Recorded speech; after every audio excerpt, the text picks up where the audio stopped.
to say that you performed on the Gavin and Stacey finale, right? 12.3 million people watched it live. 19.4 million people now have watched it since. I mean, was you thinking, like, I'm going to be performing this and there's going to be millions of people sat around in their living room on Christmas night watching me? Yeah. And this is the entertainment world is like what I want to do. It's like an addiction. We'll talk about The Voice then. Turned on Ronan Keating as well, mate. Yeah. Apologies, Ronan. You record at Rockfield Studios. I would be walking in there thinking, oh, I'm actually recording here where Freddie Mercury stood. Rockfield has got that sort of like energy where you just know these legends have been there. As the creator, I think it costs so much head work, just heartache. My stuff it has now, yeah. So what I have behind the closed doors is cost a lot. So you mean cost as in the emotions that come out? What happened on the fishing trip? Come on.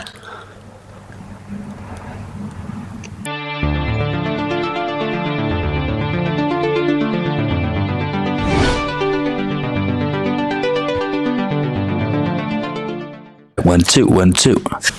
Hello, YouTube. Nice one. Welcome back to my channel, Fluck Fights. I got Oscar Hartland in the chair this week. Hello. How do we do?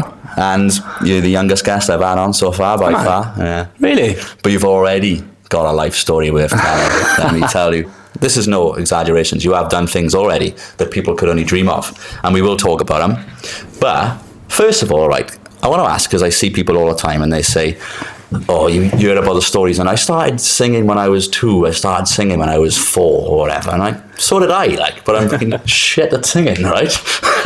But I guess what I'm asking you is, not when you started singing, but when did you start to realise that you had a talent? When did you realise you could sing, basically?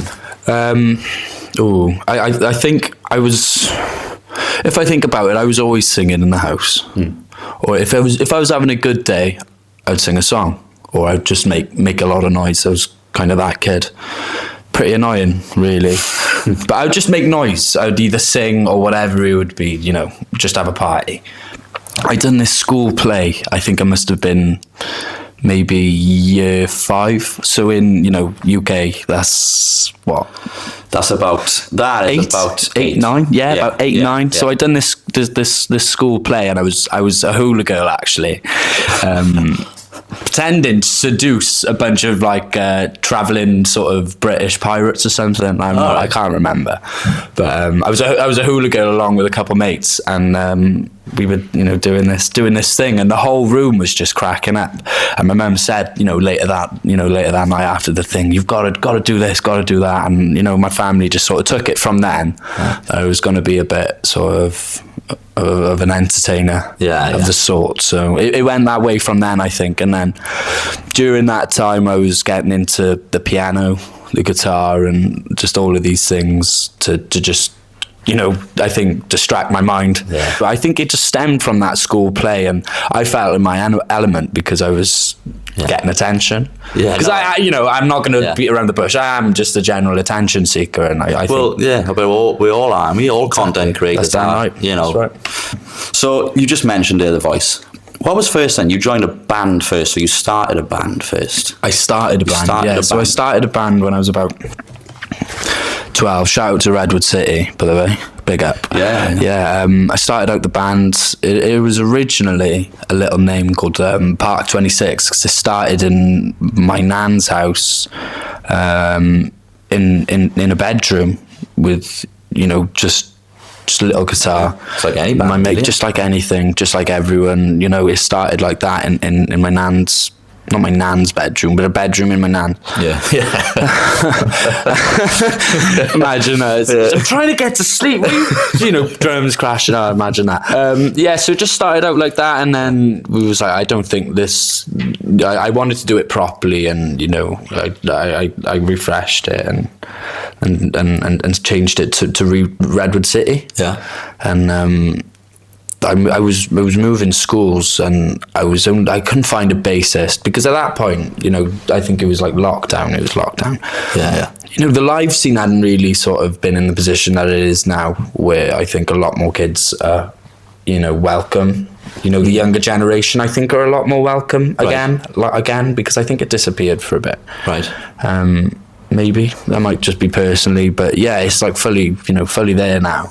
But I couldn't find a bassist, and I moved schools partly in the hopes that there would be someone that would play the bass. Yeah. So I actually wanted to move schools to find like a new batch of people doing music, and it was my lucky day because I moved schools and there was a bassist there, right. And like I almost pushed my way into a conversation with him, and it went from there. When I did that, I had a drummer who I texted about 3 months prior, and he turned me down originally.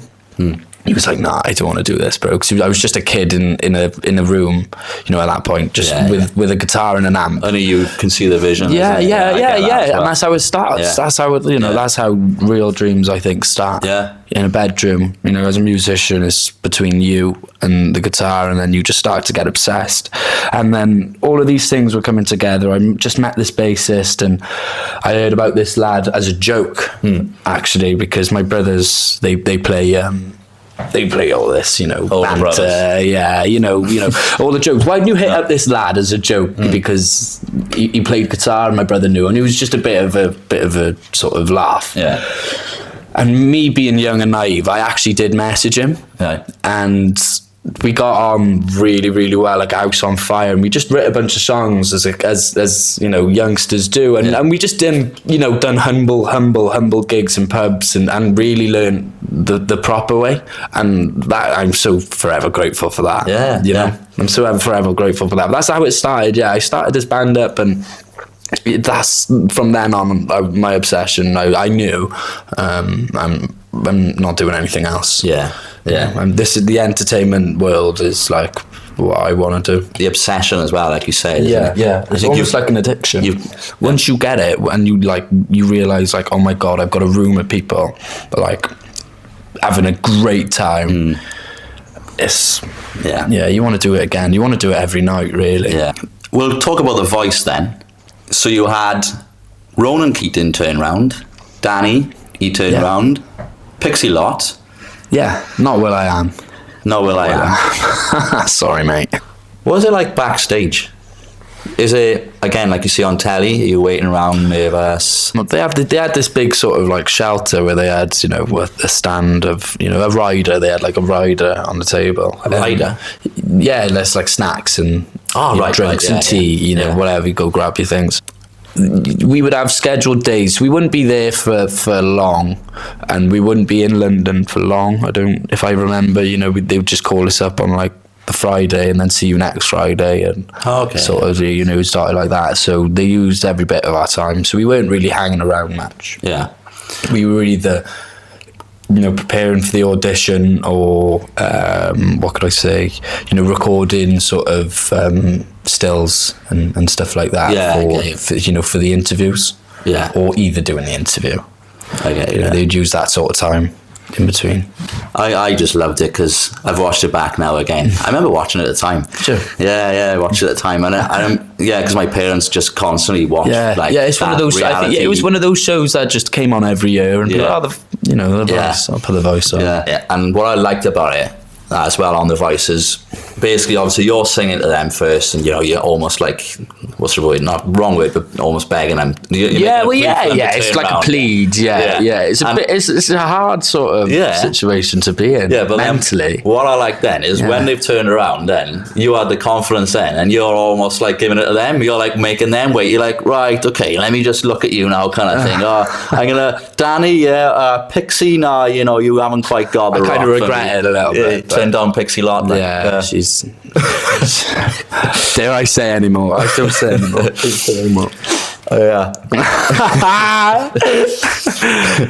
were too young then. That's right, exactly. Ronan Keating turned on Ronan Keating as well, mate. I know. Why would they? It was a hard decision, man. And I think I was really harsh at the time. Now I look back, I think that's harsh. That's really harsh on him. I did meet him in Kendal. I think it was Kendal Calling. He was at. Met him briefly. All right, is he or what? He was all right. Yeah. I don't know if he clocked on, or I don't know if he wanted to remember. He might have looked at me and thought, "I think I know who you are, but I don't want to know who you are." That's that little cocky bastard. Yeah, that's what I think that's probably what he was probably thinking. Well, sorry. Apologies, Ronan.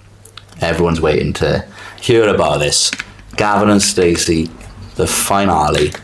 You could look at this and say that you sang live in front of 12.3 million people. I swear, if nothing else happens, right, in your career, I hope it does, I hope you go on to do many things. Even if you don't, already, to say that you performed on the Gavin and Stacey finale, right? Blackbird, you sang Blackbird, but I just said there, 12.3 million people watched it live. 19.4 million people now have watched it since. Was you thinking that when you were about to perform it? Was you thinking, like, I'm going to be performing this and there's going to be millions of people sat around in their living room on Christmas night watching me? Or was you not overthinking it at all? I had about 6 months to think about it. It was quite like a really, really exciting yet sort of daunting thing. I think I was just young and I didn't really know how to do with it and what to do with it. I just knew a lot of people are coming. But how did it happen? How did it happen? It could just come about as a message, like, Ruth has this song, or James and Ruth have this song. Oh, hang on, sorry. I love the way you're on first term basis. James had this song. He had this James song. Corden, they mean.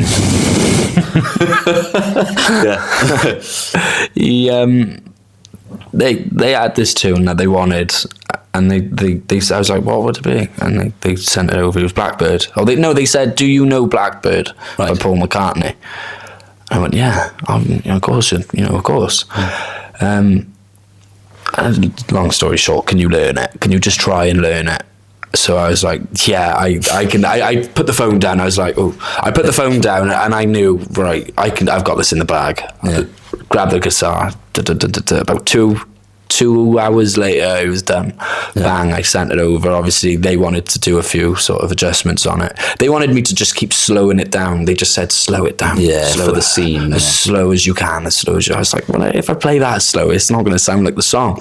Yeah. And then I would do my best to just listen to them and just know, slow it down. And then I think it turned what was known Blackbird into a different song. Yeah, it does. And then I think it gave me my own spin on it. So I just like... this is how I'm going to do it. Didn't play it for about 4 days, didn't play the song. And then the night before, I give it one go. Just because I wanted to just know, well, if it happens now, I know I'm going to do it now. I know I can play it. The night before the scene. I know I can play it. So I just had that attitude. I know I can play this. I know I can do it. So I did it the night before in the bag. Woke up, it was a really early morning. I think we'd done about 2 or 3 live takes and we were going to call it there. They just said, look, we don't want to get you in a red light fever loop, and just try and get loads of takes. We're just going to do 3. Right. So if you can perfect 3 takes, I was like, okay. I thought that was a really nice way of recording it, actually. So I was like, yeah, I just got these three brilliant performances, bang, let's just do it. So I sat down, it was an early morning. I think we were recording it about 8 in the morning, or it might have got to about 9 o'clock maybe, but I was awake at about 6. Got there really early, and I just sat down and I was like, this is going to be the day. I just know I know I've got it. So smashed it out, got all the different camera angles. They think they had 3 cameras at once, which is really cool. In that room. Which is really cool to have 3 cameras. Well, you had a sort of longer shot of you, didn't you? Yeah. And then I remember certainly the close-up of you sort of from this side. And then they had a pan. Going left to right. So can you sort of see that camera panning around then as well? I'm not sure. I'm not sure what the operators would... Yeah. I can't remember anyway. I might have, if you asked me about a year ago, I might have known. But... yeah, I'm not just saying this because you're on my podcast. I thought it was amazing, like, the way you played it. Thanks, it was really good. And you captured the emotion of it as well. I think, I found... the vocals. The vocals were brilliant as well. Really. I just knew what I had to do, and I was like, I didn't want to think any more of it. I knew what the heartache was of it, so... yeah. I was like, I just put myself in that mindset, put myself in the boots of Neil. What would Neil really be wanting at the moment? Exactly, yeah. And that was the pain of it. I think that's how I found that emotion anyway. Well, that's how it come across, because everyone would have been sitting there right on Christmas night, and when you were singing this, I don't know how many people did you make cry for a start. Probably everyone's how many mum. messages? At least everyone's mum. Yeah. How many messages did you have saying, "Mate, you've made my mother cry"? Hundreds. In fact, thousands. How many messages did you have? Was your phone blowing up? I think I even had a few people's mums message me saying terrible things. Your phone must have blown up as soon as that episode was finished. Yeah. I had to switch it off. Yeah, I did, mate. I did. It's too much. It's too much. Yeah. You can't. You got to be careful with as well. You're getting all these notifications. Yeah. Oh, back off that. It's like it's a touchy thing. You don't know. Get too much into it. But that, like I said, the way that you just said there about the way, you said that Neil the baby would feel, and when he looked at his dad, Smithy, and there was a moment in the song where you kind of like, you looked at him, and he looked at you, and he nodded, didn't he? Smithy, or James as you call him, and he nodded, and it's like I feel like that was a time where, like I said, everyone had been screaming at their telly, see, come on, go after Nessa. And it was beautiful, mate. I loved it. All built up to this. It was this pyramid thing. And last question on that scene: how many people were in the room? Because obviously you've got a lot of people were in the room, because it was the wedding, and you had the whole scene where obviously everyone stands up, and the last one to stand up was Mick, and it was beautiful and that. But this one, I've never had this question before. So I think we recorded, the main pans was obviously 3 takes, and I think I'd done one in front of all the audience to get like the audience first reaction. So we're all, all right. So it might have just been one take of it, and then they obviously recorded that take, and then my day was done. I shot off, and they kept using that audio then to do more takes of the audience and get everyone else's angle. So it must have been emotional in the actual when you were recording it. That's the thing, like that's why I felt that morning was quite vital to say, because it was a mindset thing, and I knew this whole getting this is going to be a mindset, moving my brain into someone else's. So I was like just trying to figure it out, and find my step in where should I put my mentality. So it was all of that morning. I just used the environment, and I walked into the room, and they just had it all so nice in there, but it just, you knew it felt wrong. So then I was like, I adapted onto that, whereas like it's so nice, like this room looks like stunning, but it's either for the wrong person or it's just not right. And I think that was the pain that everyone felt, because they just knew it wasn't right.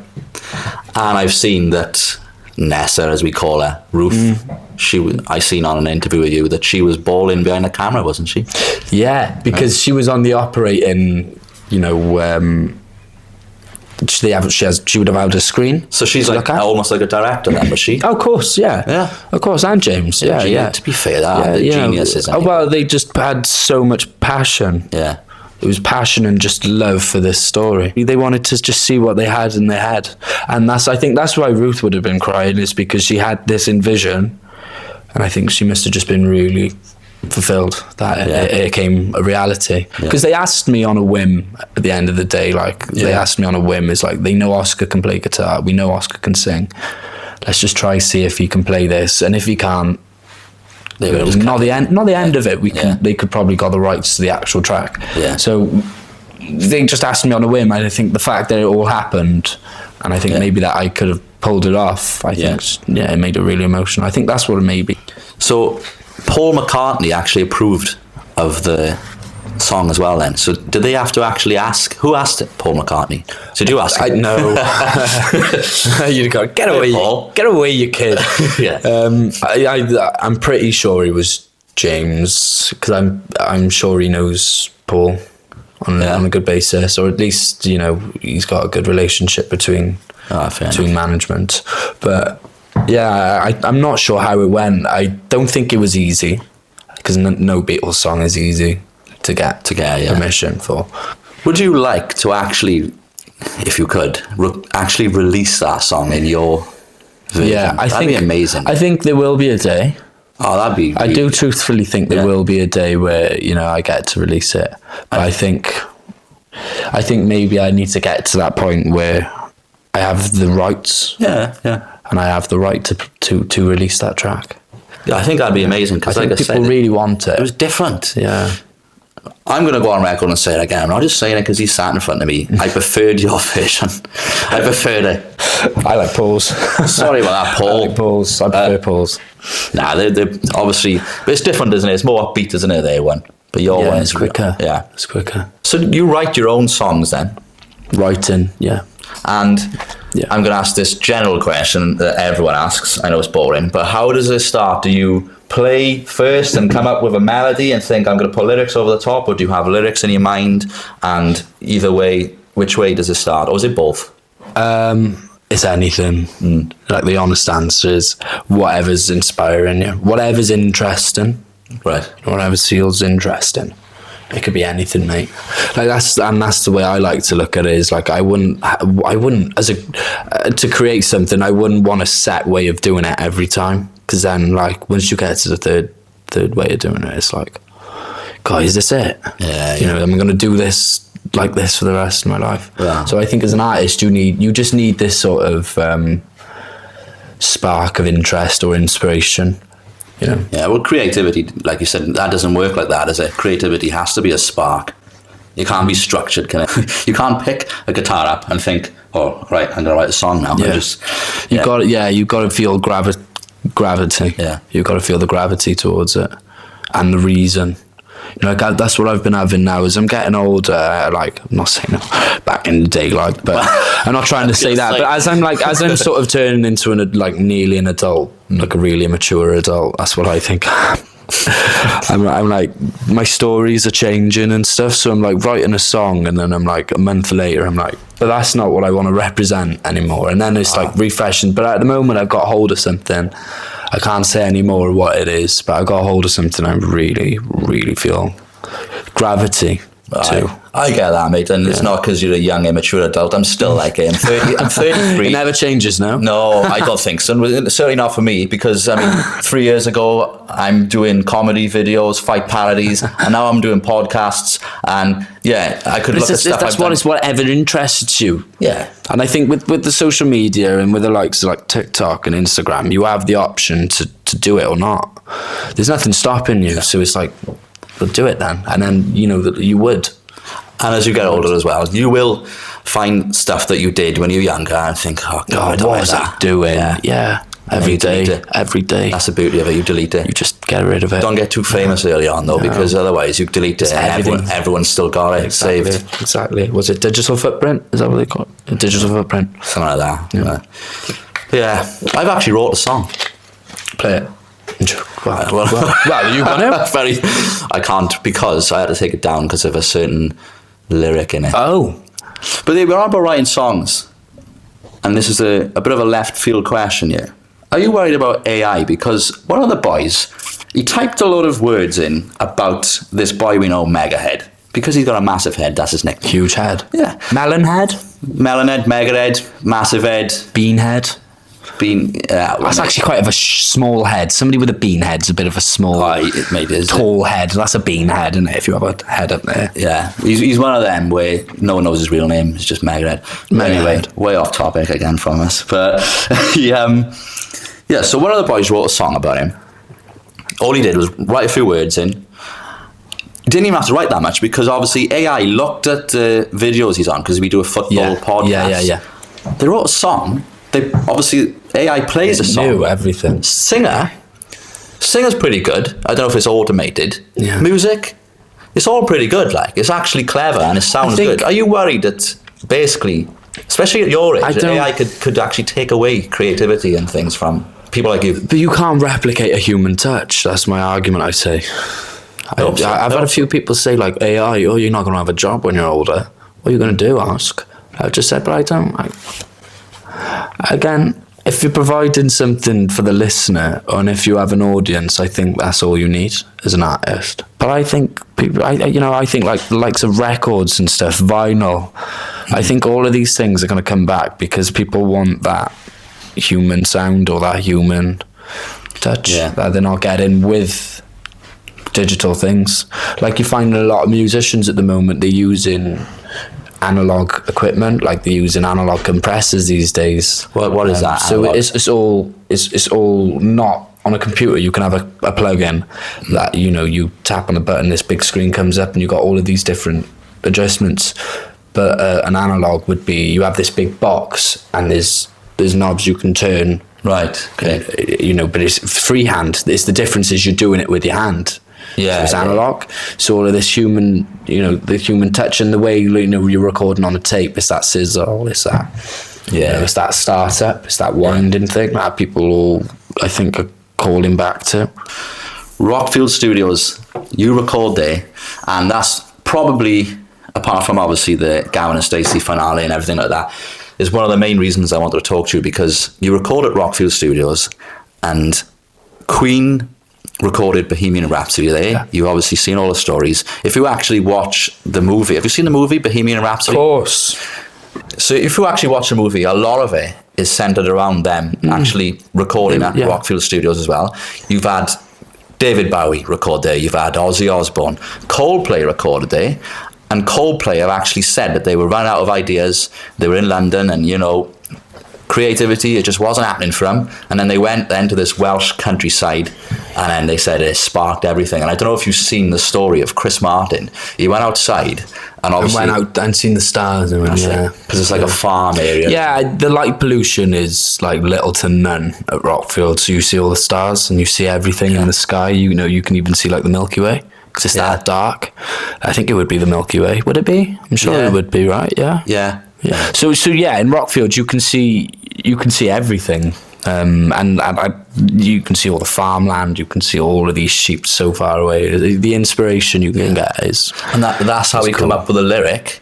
The first lyric, I think, of Yellow, his producer said, "Look at the stars, look how they shine for you." Yeah, that's a wicked thing, and it has got that aura. Rockfield has got that sort of like energy where you just know these legends have been there. That's what I was going to ask. Do you walk in here and think, oh my God? No, you don't walk in, you feel it. You walk in and you just got this like buzz. You've got this buzz. It's just, it's pretty. You got to go there to know that feeling, because they've kept it as natural as they can as well, and they've wanted to like keep it just as sort of what it should be from the start as possible. They know what Rockfield is. They know it's that sort of a quiet place out of the way, and they don't want to make it this big. You know, that's what they've said. They don't want to sort of commercialise it. Is it two brothers, is it, who own it, or did own it? It was. That's right. Yeah, that was right. Kingsley is the one who's running Rockfield now. He's got two daughters. His one daughter, Lisa, is the manager. Shout out to Lisa and Amanda, by the way. I know Amanda will be watching this. She's always watching. Yeah. Oh, that's nice for me to know. Always watching. Yeah. Love you, Amanda. Maybe.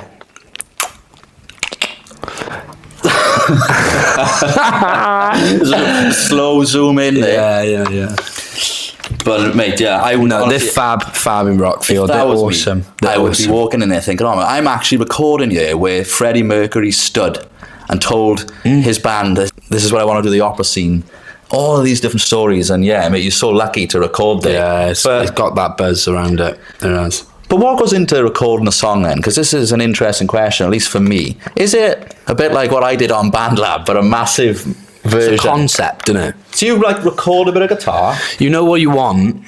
At least you got to know what you want, know what you're after. This is how I think. If I'm like, oh, I'm after this type of song, I know the edge that I'm trying to go for.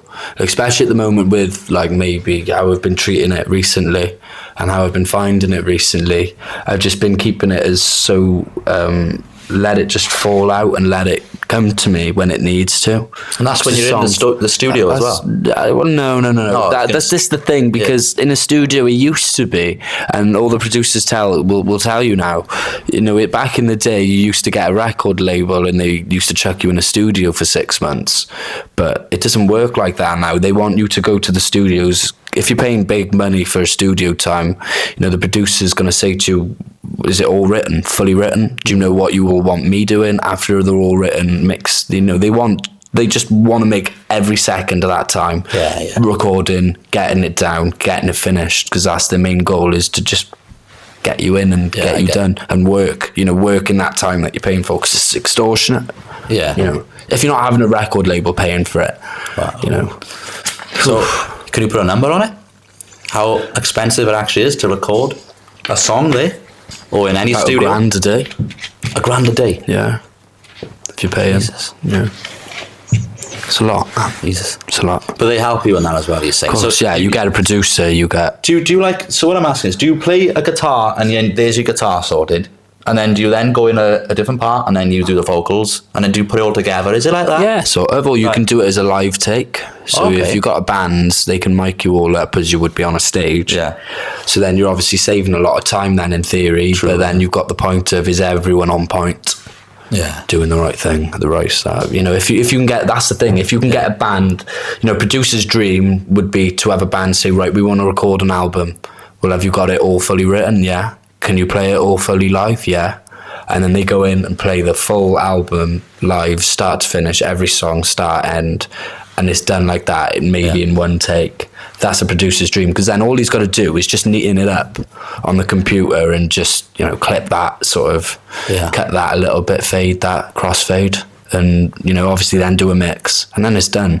Because if you can do it live takes, you're saving an awful lot of I was time. going to say it, because there's £1,000 a day, you're saying, how It's many around days, that. if you're recording one song, do you try and do it in one day then? Yeah, Yeah. yeah, yeah. Yeah, I would.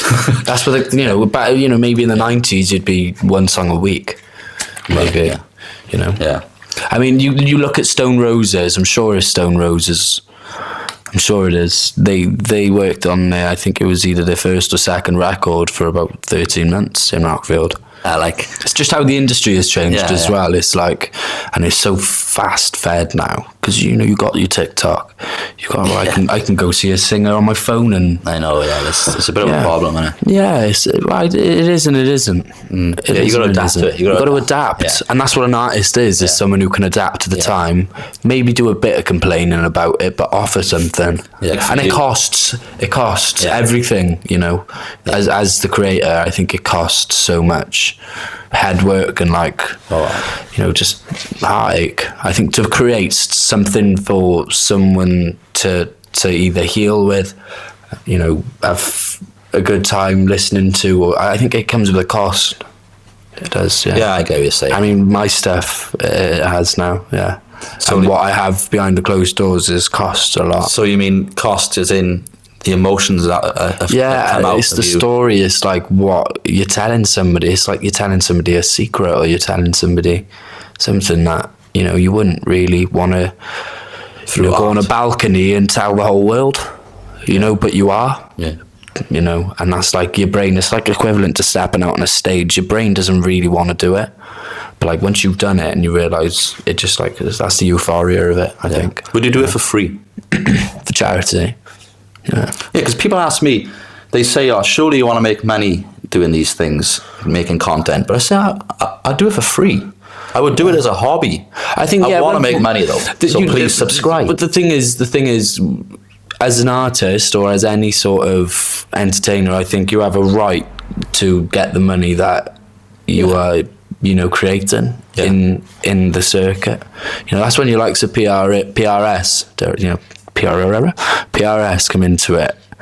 What's PRS? So PRS is like music rights. Okay, right. So they pretty much get the musicians everything that they deserve. So it's rights. It's a union. Yeah. It's a union. So Also there's like a stuff union like for music. Yeah, there's stuff like all of that out there, and like PPL, they can put like a stem into your song, like an encryption. So whenever it's played, that audio file is in there. Right. Okay. Even though, you know, that encryption is in the audio file, should I say, sorry. But yeah, there's stuff like that. So I think as an artist, it's always hard to talk about money, but I think you damn right deserve it for what you do for it. Damn right. Damn right. Before anyone else, it goes to the artist and the creator. You know. But that's obviously, you know, when you strike deals with people, like, it's different then, because you've got an agreement for something. So then it is deserving of half of that person amongst all of it all. Well, With a publisher, I'm saying, like, if you had a publisher, right, you know. Now I'm going to ask. You got 170,000 followers, I think, on TikTok. What it is? Yeah. Yeah. Is that all it is? You said. Is that what it is? I don't like to look. I try and, like, if I go on my profile, like, I trying to avoid it, because it's a terrible thing to keep looking at. Yeah, that can become addictive. Really bad. It's a really bad thing to look at. But yeah, my point is, you've got that many followers on TikTok. You know, you've got thousands of streams, TV appearances. Talking about money, you raking in or what? No, no. This thing, it's like, because I want to do it the way I want to do it and be, you know, a solo artist with a band. Unfortunately, the outgoings are massive. So at the moment, it's like, well, keep doing it my craft. I got really, really close mates who are so dedicated, I think, towards me. Right. And they want to help out, you know, regarding the live scene. So it's happening. It's going ahead. It's like just saving up to make sure I can do it again next time. That's, you know, that's always the main focus, is like, well, am I losing money? Because by the time you add up all of these sort of like outgoings, you're often finding yourself sort of not really bringing in loads because of the way sort of the solo act. Yeah, no, I understand. Starting out, at least. I think when it's all, you know, all in flow state, then it's an awesome situation to be. It's like any business now. You're gonna have to lose money at first. Of course. Maybe and a lot of heartache. Because losing money at the end of the day is like losing heart, and it's like so disheartening. It's like, what am I doing wrong? You put everything into it. Yeah. All your time, all your thoughts, and then to actually not just to not get anything, to actually see that lose, you're not getting it. Because in your brain, I think as a human, I think you think money is like. Am I advancing in life? Yeah. If I got all of these materialistic things, unless there's people that are completely not materialistic. But, you know, I think personally, I want to step up and make sure I can have a nice life when I'm older and stuff. So I'm always thinking, how can I just be in a better situation? Well, people will. I know it doesn't matter, but your image, like, I know how it works a little bit, but people will look at you on socials and that and just assume, oh, he's played Neil the Baby. He's singing. He's got songs in the charts. He's got songs on Spotify. He must be absolutely minted. But I'd love to say I am, and I'd love to act like it. A lot of people are not as as long as a lot of people like are not as rich as they make out they are, and it does them a benefit because they might get an investor or something like that. Yeah, but like then are you being yourself? Exactly. Yeah. Yeah, it's a good way to look at it. And people forget as well, you're 17. I'm 17. So you're not going to... A lot of people do forget. A lot of people do. Yeah. Fire through questions, is it? Quick fire questions. Let's do it. The most famous person you've met so far? It's got to be James Corden, hasn't it? If I find myself like sort of trying to link with the Queen... You know, when people do that, well, I've met this person, like, shaken hands with, so I've shaken hands with Barack Obama. You know, like, I think if I often try and, like, link my hand who I've shaken my hand with anyone, I tend to find myself going through James, I think. It's got to be James. He's met a lot of people, that's the thing. So, yeah. Well, he's massive in America as well. He's met so much, he just knows so much people. Have you seen that he gets a lot of stick? People saying he's not like he is in real life. But media just portrays how they want. They do what they want, man. You know, that's the worst part about it, is that there's no law saying they can't say this about James Corden. You know, I can tell you the real secret about James. He's a lovely guy, but the media just love to get on his back, which I think is awful. Yeah, once it's gone a certain way. And I think once they got once they're finding something, they might got to label someone some way, haven't they? It's just the unfortunate thing, man. Who would you say that your style, singing wise, is similar to?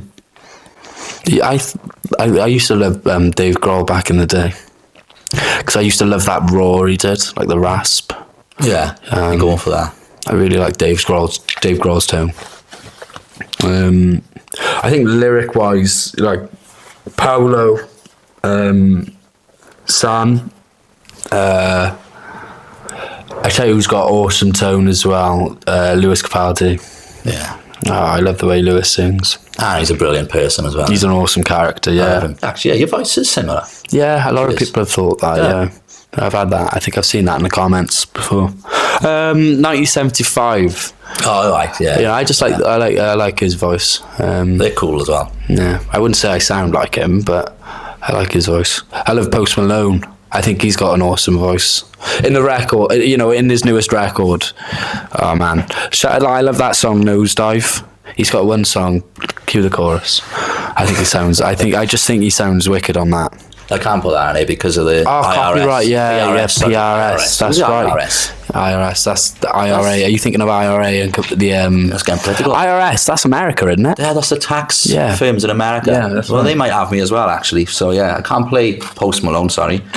Your future plans, and I'm going to ask as well. Have you got any more plans to do any more acting, or is it now just music? I would never say never. Yeah? Yeah, never. You know, the thing is, I think in this realm of stuff, especially with acting, you don't actually know what's going to come through tomorrow. So I would never obviously say never. I would always want to be in some sort of picture or something like that.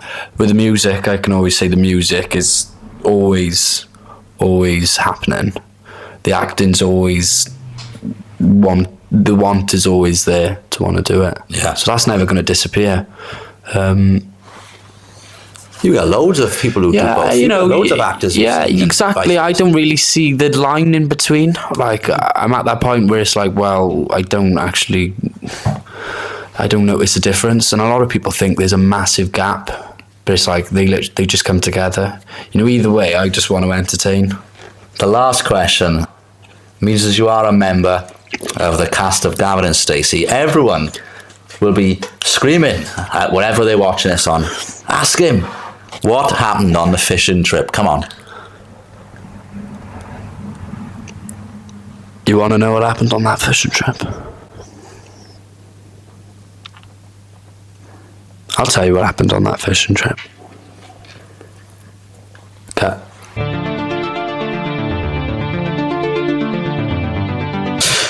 Thank you very much, Oscar, mate. Thanks for having me. No worries. Yeah, it's been a pleasure. And I just hope, like I said, that one day I'm going to see you. I mean, you're doing really well anyway. Thank you. That goes without saying, but I hope that you are right at the top. Fingers crossed. It takes the people. The people around here to get me there. Yeah, exactly. Mm-hmm. So keep showing love because they are all now. They're all there now, and I show so much appreciation. So, and you got Instagram, TikTok, Oscar Hartland. Oscar Hartland, you should be able to find it. Yeah. Yeah, I mean, 12.3 million people watch this guy on Gavin and Stacey, and he's going to get at least another 174 watching this on Fluck Fights. Nah, it's going to be more than that. It's going to be into the thousands. I think it's going to be into the thousands. Yeah. As long as you like and subscribe. The amount of followers he's got anyway, it's got to be, hasn't it? It should do something. Can I borrow some of your followers? Or? Yeah, I'll chuck you 20. Can I borrow? I'll chuck you 5. Some of your followers. Yeah, here we go. And I just chuck you a follower. I just throw them. Some of your hair as well to cover the ball patch. Oh, and that.